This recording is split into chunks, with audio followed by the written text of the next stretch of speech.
L'avion de la compagnie aérienne Atlantica Airlines décolle en douceur de l'aéroport de Los Angeles, ses moteurs bourdonnant dans un ciel d'azur.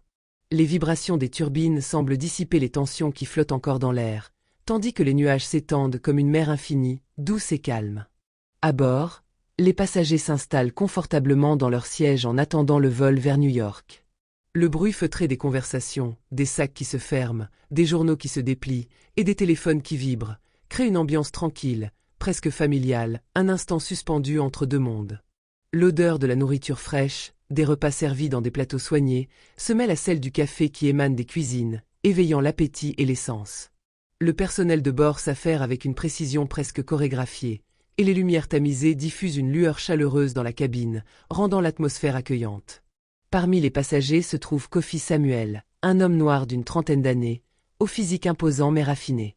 Il porte un costume sombre, taillé sur mesure, d'une élégance discrète, et une montre en argent qui claque subtilement contre la manche de sa chemise. La montre n'est pas là pour se vanter, mais comme un témoignage de son parcours. Elle symbolise des années de travail acharné, de sacrifice et de dévouement dans un monde où les hommes, comme lui, sont souvent vus comme des exceptions plutôt que des règles. Kofi est un homme d'affaires dans le domaine de la finance, un secteur où les places sont chères, et où, malgré son succès, il n'a jamais pu échapper à la sensation d'être un étranger. Un étranger dans un monde qu'il a appris à comprendre, mais qui le regarde toujours à travers un prisme déformé, un monde où la couleur de sa peau semble plus marquante que ses compétences ou son intelligence. Il est assis près du hublot, ses yeux perdus dans les nuages, contemplant le vaste ciel bleu. Ses pensées sont envahies par les affaires, les appels non rendus, les réunions à venir et la pression constante de la réussite. Il est fatigué, mentalement et physiquement, mais il est aussi déterminé. Le confort relatif d'un vol longue distance est souvent son seul moment de répit. Pourtant, ce jour-là, un léger malaise l'envahit, comme si, au-delà de l'évidence de son costume et de son apparence soignée, il portait encore en lui un fardeau invisible. C'était ce sentiment familier, cette tension non dite dans l'air, que les gens comme lui ressentent souvent, sans qu'on leur ait jamais dit qu'ils n'étaient pas les bienvenus. Un sentiment que Kofi avait appris à ignorer, mais qui revenait inévitablement, comme un écho insistant. L'hôtesse de l'air, Amber, une jeune femme blanche aux cheveux blond platine, traverse l'allée avec une démarche rapide et décidée. Dès son premier passage dans la cabine, il est évident qu'elle est de mauvaise humeur.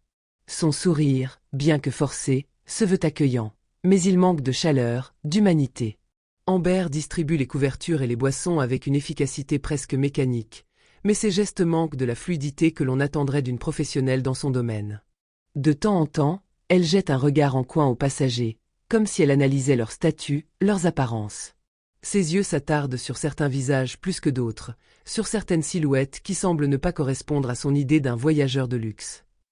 Kofi remarque la manière dont ses yeux se posent sur lui, un instant trop long pour être banal, comme si elle évaluait la légitimité de sa présence dans ce vol de première classe. Kofi observe la scène en silence, un mélange de méfiance et de lassitude envahissant son esprit. Il sent une tension dans l'air, mais il n'arrive pas à l'expliquer, comme une sensation sourde qui s'infiltre dans son être sans qu'il puisse l'identifier.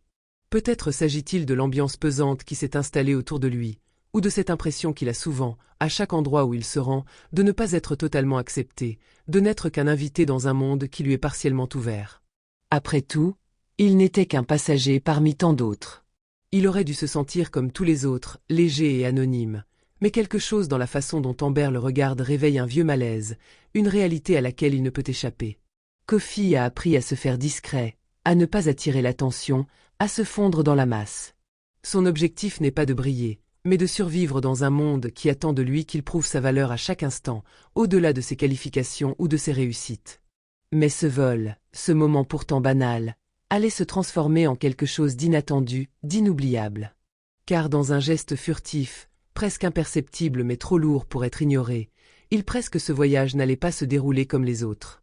Un frisson parcourt sa nuque, et il tourne lentement la tête vers la fenêtre. Le ciel reste aussi vaste qu'avant, mais quelque chose a changé dans l'air. Quelque chose qu'il ne peut encore comprendre. Amber, à ce moment-là, s'éloigne, mais Kofi reste suspendu à son malaise, comme si cet instant anodin allait être le prélude à un événement plus grand, plus difficile à ignorer. Le voyage vers New York venait de commencer, mais il allait bientôt être le théâtre d'une confrontation qu'il n'avait pas anticipée. Quelques heures après le décollage, alors que l'avion traverse des turbulences légères qui font légèrement trembler la cabine, Amber se dirige vers Kofi, son visage tendu, sa démarche rapide mais précise. À cet instant, Kofi est plongé dans son travail, en train de lire un rapport d'entreprise sur son téléphone. Il tient une tasse de café dans la main droite, la chaleur de la boisson réchauffant momentanément ses doigts, une petite bouffée de confort dans l'immensité du vol. Le ronronnement des moteurs et les chuchotements des passagers semblent presque lointains, comme si tout autour de lui s'estompe pour ne laisser que ses pensées et les chiffres qui défilent sur l'écran de son téléphone. Mais Amber, qui marche dans l'allée avec une expression déterminée, s'arrête brusquement devant lui. Sa voix, ferme et sèche, brise le calme presque trop soudainement. « Excusez-moi, monsieur, vous pourriez attacher votre ceinture ?» demande-t-elle d'un ton sec, sans même un sourire. Kofi lève les yeux, légèrement surpris par la rudesse de la demande. Il avait à peine pris conscience que la ceinture n'était plus visible sous son manteau, mais il n'avait nullement l'intention de provoquer des ennuis. « Je l'ai attachée, merci, répond-il poliment, sans détourner le regard de son téléphone. Il préfère éviter les conflits, surtout en vol, où le calme est précieux. Il n'est pas dans l'habitude de défier l'autorité, mais il perçoit déjà un ton acerbe dans la manière dont Amber s'adresse à lui. Amber, cependant, semble se braquer à la moindre occasion. Elle fixe Kofi un instant, comme si elle attendait une réaction différente, puis ses yeux se posent sur la tasse de café qu'il tient dans sa main gauche. Le dédain est palpable dans ses gestes. Elle déclare alors, avec une pointe de condescendance qui fait frémir l'air autour d'eux. « Vous ne pouvez pas boire de café sans avoir attaché votre ceinture, monsieur. Nous ne sommes pas dans un café, ici. » Les mots résonnent comme un jugement. Kofi sent un frisson de gêne lui parcourir l'échine, une sensation de malaise qui l'envahit. Il lève les yeux vers elle, cherchant à lire son visage, à comprendre si c'est de l'arrogance ou simplement un manque de professionnalisme. « Je vous assure que ma ceinture est bien attachée, dit-il, d'une voix calme mais ferme, avec une insistance qu'il espère suffira à écarter toute tension. Mais Amber, implacable, semble déterminée à ne pas le laisser tranquille. Elle jette un dernier regard dédaigneux à la tasse de café, comme si cette petite boisson allait de quelque manière remettre en question l'ordre des choses. Sans un mot de plus, Amber s'éloigne rapidement, se dirigeant vers les autres passagers sans prêter attention à Kofi. Il tente de se reconcentrer sur son rapport, mais son esprit reste perturbé par cette interaction. Il est habitué à des gestes de contrôle, à des formes de racisme plus subtiles, mais cette rencontre avec Amber semblait différente. C'était comme si elle s'était fixée sur lui, non pas pour une simple règle de sécurité, mais pour affirmer un pouvoir qui n'avait pas de justification claire. Avant qu'il n'ait eu le temps de se remettre pleinement dans ses pensées, un autre passager, un homme d'une 50aine d'années en costume, fait une remarque à haute voix, visiblement amusé par la situation. « Je n'ai pas vu l'hôtesse intervenir avec autant de sévérité auprès des autres passagers, » dit-il avec un sourire moqueur, en se tournant vers son voisin. Le ton léger qu'il prend contraste avec la lourdeur de l'atmosphère, et un petit murmure d'assentiment se fait entendre parmi quelques autres passagers. Mais la réaction d'Amber est instantanée et fulgurante. Le regard d'ordinaire glacial qu'elle porte à Kofi se transforme en une lueur de fureur. Sans dire un mot, elle revient vers lui, et dans un mouvement aussi brusque qu'inattendu, elle lui donne une gifle. La violence du geste surprend tout le monde. Le bruit sec de la gifle résonne dans la cabine, amplifié par le silence qui suit immédiatement l'impact. C'est comme si le monde entier se figeait, chaque passager accablé par l'inconcevable. Le son semble suspendu dans l'air, lourd de stupeur. Kofi, abasourdi, reste figé pendant quelques secondes, incapable de comprendre ce qui vient de se passer. Il sent la douleur cuisante sur sa joue, son esprit trop choqué pour réagir immédiatement. Puis, lentement, il se redresse, ses yeux fixés sur Amber avec une intensité nouvelle. Sa main se pose instinctivement sur la joue enflée, comme pour apaiser l'humiliation physique et psychologique qui s'est abattue sur lui. Il cherche à retrouver son calme, à faire face à l'injustice sans céder à l'instinct de la colère. « Vous êtes folle », murmure-t-il, à peine capable de réaliser l'étendue de l'incident. Sa voix tremble, non pas de peur, mais de cette étrange combinaison de confusion et d'indignation. Amber, elle, ne semble même pas affectée par ce qu'elle vient de faire. Elle le fixe d'un regard glacial, son visage impassible, comme si tout cela n'était qu'un simple réglage de comportement, une simple correction nécessaire. Sans un mot, elle lui lance une dernière réplique glaciale. « Allez-vous asseoir et arrêtez de faire des histoires. » Les mots résonnent dans l'air, lourdement, comme une cloche d'avertissement. Mais Kofi, bien que son esprit bouillonne, choisit de ne pas répondre par la violence. Il est plus grand que cela, et plus que jamais, il est conscient de la lourdeur de la situation. Ses mains serrent les accoudoirs du siège avec une détermination silencieuse. Il se lève avec calme, sa dignité intacte malgré l'humiliation publique. « Je vais signaler cet incident, dit-il enfin, sa voix ferme, déterminée. Le regard qu'il porte sur Amber est celui de quelqu'un qui a compris qu'il ne pouvait pas laisser passer cela. Ces paroles ne sont pas juste une menace, elles sont une promesse, à lui-même et à tous ceux qui, comme lui, se trouvent réduits à la violence de l'injustice. Les murmures des passagers, d'abord discrets, commencent à s'intensifier, se transformant peu à peu en une cacophonie de voix agitées. Chacun semble avoir une opinion à partager, mais certains préfèrent rester discrets, leur regard fuyant les témoins de l'incident. D'autres, plus audacieux, prennent discrètement des photos avec leur téléphone, capturant chaque moment de cette scène inattendue. Les murmures se transforment en discussions plus bruyantes, où les termes comme inacceptable, humiliation et discrimination se répètent avec une fréquence croissante. Le contraste est frappant. L'avion, qui était jusque-là une bulle d'intimité relative, est désormais une arène de débat public, presque un microcosme de la société, où les tensions raciales, sociales et de pouvoir semblent éclater au grand jour. Les passagers, habituellement plongés dans leurs propres préoccupations, se retrouvent tous affectés par l'onde de choc qui a secoué l'harmonie relative du vol. C'est alors qu'une femme d'une quarantaine d'années se lève brusquement, son visage marqué par l'indignation. Elle regarde Amber, l'hôtesse, avec une intensité qu'on ne pourrait ignorer. « Ce n'est pas acceptable. Vous ne pouvez pas traiter un passager de la sorte, s'écrie-t-elle d'une voix forte, de plus en plus enragée par l'injustice flagrante qu'elle vient de voir. Elle s'avance alors rapidement dans l'allée, ses talons claquant contre le sol. « Je vais en parler au commandant. Je vais déposer une plainte, dit-elle, sans prêter attention au regard qu'elle attire. Elle se dirige droit vers le cockpit, jetant des regards furieux en arrière, où plusieurs passagers la suivent du regard, les yeux pleins d'une compassion mêlée de frustration. Kofi, qui est resté étrangement calme au milieu de ce tumulte, ressent une montée d'émotions conflictuelles. Bien que secoué par la gifle, il n'a jamais eu l'intention de laisser la situation dégénérer. Toutefois, il sait maintenant que cette agression n'est pas qu'un incident isolé, mais le reflet de quelque chose de bien plus vaste, et il ne compte pas se laisser faire. Il se lève lentement, ses gestes mesurés, comme s'il prenait chaque seconde pour réfléchir à la manière dont il allait faire face à ce qui se passait. Il s'approche alors d'un autre membre de l'équipage, une hôtesse qui semblait avoir observé la scène avec un regard neutre, mais qui, maintenant, semble comprendre que quelque chose de bien plus grave est en train de se produire. « Je veux parler au commandant, dit-il, sa voix étonnamment calme malgré la colère qui gronde en lui. Ce que cette femme a fait est inacceptable. Elle m'a agressé physiquement, et je compte signaler cet incident. » L'hôtesse hoche la tête, réalisant la gravité de la situation. Elle se précipite pour alerter les responsables à bord, et en quelques minutes, la nouvelle de l'incident atteint le personnel de la cabine. Le commandant est informé de la situation, et une équipe au sol est contactée pour préparer l'accueil de l'avion à l'aéroport de New York. Une atmosphère de gravité s'installe parmi l'équipage, chacun conscient qu'un simple vol est sur le point de se transformer en un incident médiatique majeur. À l'atterrissage, l'aéroport de New York est en effervescence. Les réseaux sociaux ont explosé avec des vidéos de l'incident, capturées par les passagers témoins, et les hashtags relatifs à l'agression de Kofi se propagent à une vitesse fulgurante. Des journalistes ont déjà envahi l'entrée, formant un cordon autour de la porte d'arrivée, prêts à bondir dès que l'avion atterrit. Les images de l'incident, partagées et commentées des milliers de fois, commencent à circuler en ligne, amplifiant la portée du scandale. Kofi, comme une figure centrale de cette tempête médiatique, est escorté par des responsables de la compagnie aérienne, qui semblent à la fois inquiets et résolus à gérer la situation de la manière la plus professionnelle possible.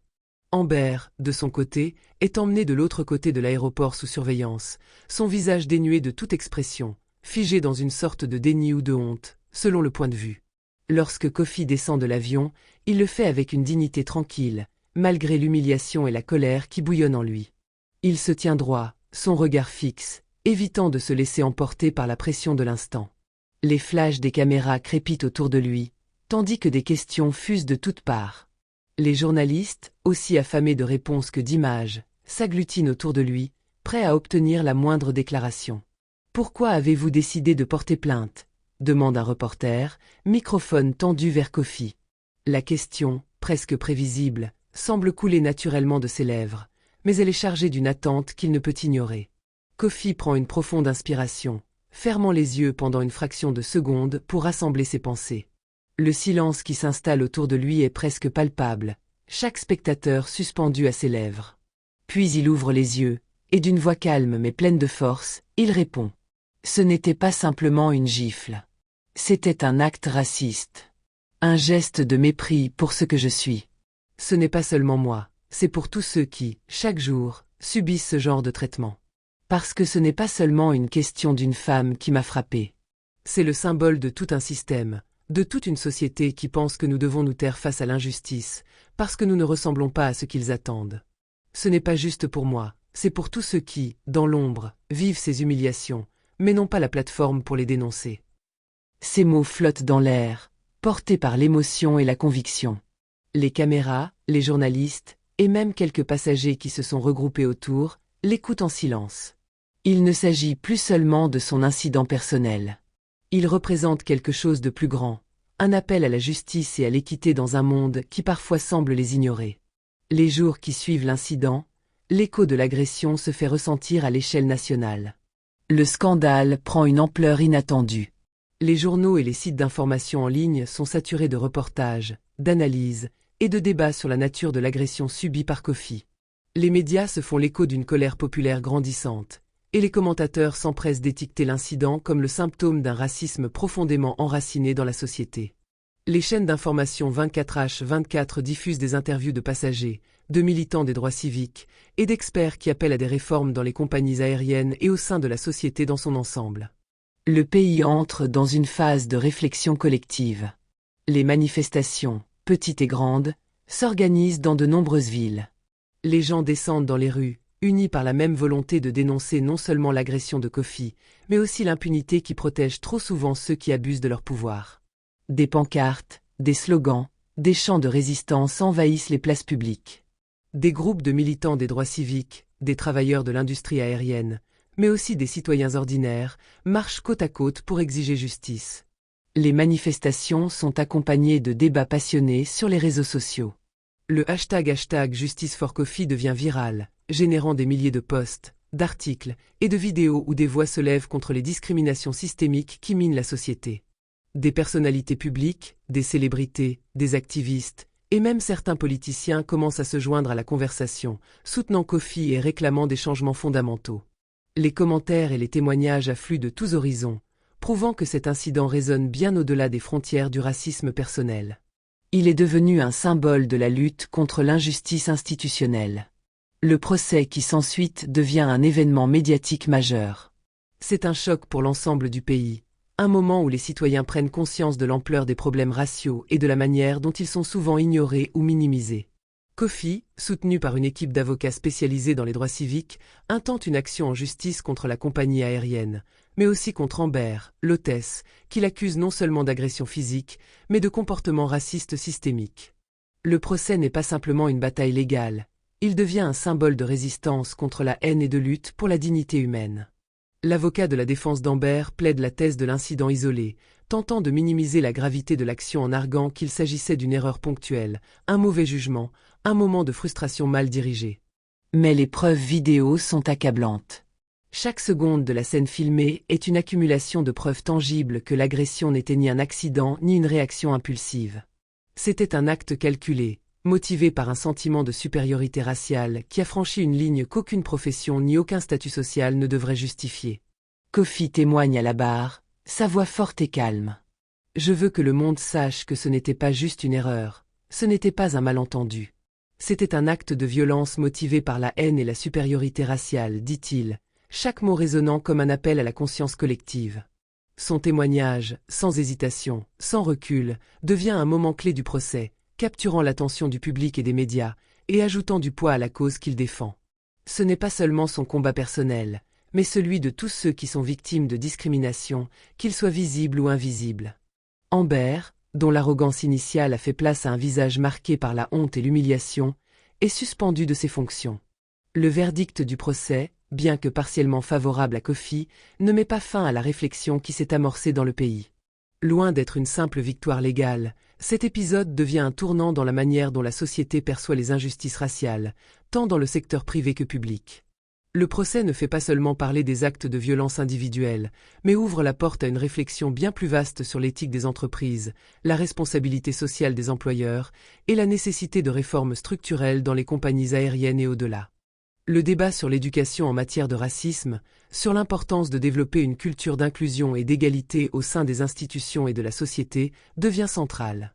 De plus en plus de voix s'élèvent pour exiger des programmes de sensibilisation au racisme et des formations sur les biais inconscients dans les secteurs où des inégalités se manifestent. Les entreprises, et notamment celles du secteur aérien, se voient forcées de réévaluer leur politique de gestion des incidents racistes et de mettre en place des mesures préventives plus strictes. Des mois après l'incident, Kofi se rend compte que ce qu'il pensait être une simple injustice personnelle a eu un impact bien plus profond. Il commence à recevoir des lettres de soutien provenant de toutes parts. Des personnes de toute race, de toute classe sociale, lui écrivent pour exprimer leur solidarité et leur gratitude. Les lettres ne se limitent pas à des mots de compassion, mais sont aussi des témoignages de ceux qui, comme lui, ont été témoins ou victimes de situations similaires, mais qui n'ont jamais eu la chance de se faire entendre. Ces lettres sont un rappel constant pour Kofi que ce qu'il a vécu n'est pas un cas isolé, mais un phénomène qui touche une grande partie de la population, surtout ceux qui, dans l'ombre, se battent pour leur dignité. À mesure que la vague de soutien grandit, Kofi se rend compte qu'il a lancé quelque chose de plus grand que lui. Ce n'était pas juste une gifle qu'il a reçue ce jour-là. C'était un réveil collectif pour un pays qui a trop souvent tourné la tête face aux injustices raciales, que celles-ci soient visibles ou non. Il comprend que son combat est loin d'être terminé, mais il est déterminé à poursuivre ce qu'il a commencé.